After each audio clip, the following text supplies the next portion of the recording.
Olá, o nosso trabalho é sobre podridão do colmo e milho causado por fusário e a nossa equipe é formada por mim, Helena Vultuoso, e pela Camila Pravuz. Bom, o milho. O seu nome científico é Ossia mais. Ele é da família das poáceas, que é a antiga família das gramíneas, que constituem o trigo, o centeio, cevada, arroz, entre outros grãos que a gente se alimenta. Ele é considerado uma planta C4, que tem uma afinidade com o CO2, pode-se dizer, né? E ele tem uma ampla adaptação em diferentes condições ambientais. Ele se adapta a clima seco, a clima úmido, por conta do melhoramento genético em cima dele. Por anos existem estudos para sempre estar melhorando o milho, né? Ele requer temperaturas altas e uma radiação solar elevada, o que seria dos países tropicais, por isso que ele se adapta tão bem ao Brasil. Ele prefere temperaturas entre 24 a 30 graus centígrados. Seria essa temperatura do centro do país ali, onde se concentra a maior produção hoje, né? Bom, ele precisa de uma disponibilidade hídrica em épocas específicas, porém existem espécies que precisam de menos e espécies que precisam de mais. Ele tem um alto teor de proteína. Alguns grãos, a faixa, né, está entre 9 a 11% de proteína nos grãos. E ele é utilizado no consumo humano e no consumo animal como base de ração de aves, suínos, bovinos. E como a gente está falando sobre a podridão do colmo, ele é extremamente importante porque ele atua no transporte de água, de nutrientes, ele sustenta as folhas e os órgãos de reprodução e em épocas ele funciona como órgão de reserva. O clima ele interfere significativamente no colmo, sendo que se há problema de clima, né, ele perde sua estabilidade física, o que auxilia na entrada de patógenos e pragas.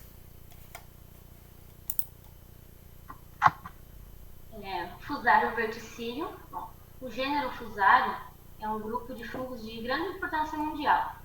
Isso porque tem espécies toxigênicas e elas estão associadas a patologias do milho. Na sua forma perfeita, que é a sexuada, também chamada de Gibberella winneland ou Fujikori, ela é responsável pela produção das micotoxinas em grãos de milho e seus subprodutos. E se destacam as do grupo das fumonizinas, e elas causam a síndrome de edema pulmonar, diarreia e diminuição do consumo de alimentos insulinos. Além disso, também causam a inibição do crescimento e mortalidade em aves. No seu estado imperfeito, que é a forma assexuada, produz conídeos e esporodófilos. Os macroconídeos são fungos raros, já os microconídeos são abundantes e unicelulares e eles apresentam colônias de crescimento rápido. Podem ser claras ou então levemente coloridas, de vermelho. O estado perfeito do fusário é raramente observado na natureza. Não há referência de ter ocorrido no Brasil. Bom, os vetores de propagação, né, do fusário, principalmente seria a relação fonte-dreno. O que seria essa relação? A fonte seria a taxa de conversão energética através dos tecidos fotossintéticos. E o dreno é a transformação do carbono mineral em composto orgânico, sendo que esse composto orgânico ele é transportado para locais de metabolização e armazenamento. Ou seja, ele é um ciclo de suma importância para o milho. Condições adversas causam desequilíbrio nesse ciclo, o que pode ocasionar a entrada do patógeno na planta. Condições climáticas adversas. Problemas com déficit hídrico, temperaturas elevadas, a redução foliar causam sérios problemas para o milho e ajudam na entrada do patógeno na planta. A deficiência nutricional também é extremamente importante, porque a partir do momento que você não faz a adubação correta, você coloca mais ou coloca menos, o patógeno ele se vangloria disso. Um exemplo que se dá, houve uns estudos que quando você coloca mais nitrogênio e mais potássio do que o necessário na planta, o patógeno cresce mais, por conta de esses dois nutrientes eles serem os nutrientes determinantes para a quantidade de aminoácidos e açúcares solúveis na planta. E os aminoácidos e açúcares solúveis na planta, eles são a alimentação preferida dos fungos, o que auxilia no crescimento, né, desse fungo na planta. Bom, as fases de desenvolvimento também são extremamente importantes, principalmente no período crítico da planta, que seria na pré-floração até o início do enchimento dos grãos. O plantio direto também é considerado um vetor de propagação, por conta da palhada armazenar o fungo pelo determinado tempo para ele conseguir seu novo ciclo. O patógeno ele sobrevive no solo. Com a palhada, ele fica mais forte para conseguir fazer o seu ciclo. O plantio sem a rotação de cultura, utilização de sementes suscetíveis também são grandes problemas. E a precipitação, ela é extremamente importante, porque a falta da precipitação, ela pode auxiliar na propagação desse fungo.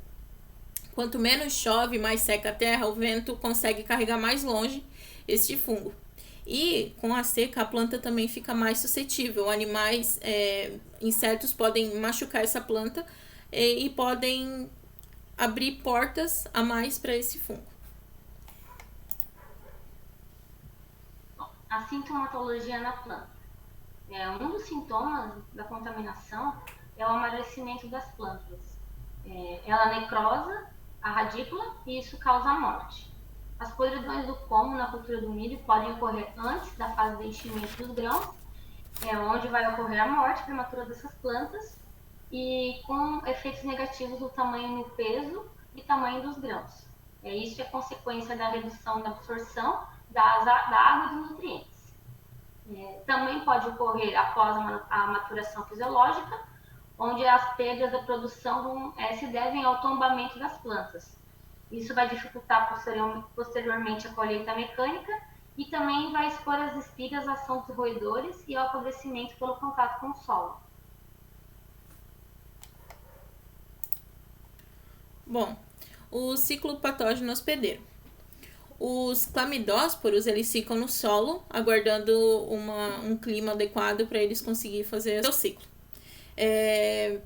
Eles esperam o estresse hídrico, onde a planta está suscetível, está com lesões, né?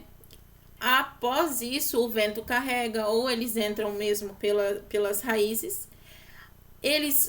Acontece a chuva de conídeos, onde eles conseguem entrar dentro da planta. Ocorre a infecção. Após isso, eles se nutrem de todos os nutrientes de dentro da planta e ocorre o tombamento de pré e pós-emergente. Assim, ele volta ao solo e inicia novamente o seu ciclo.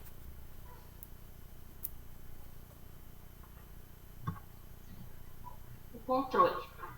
Para manejar e controlar a podridão profusária, preciso integrar as práticas recomendadas, porque normalmente só uma medida vai ser ineficiente.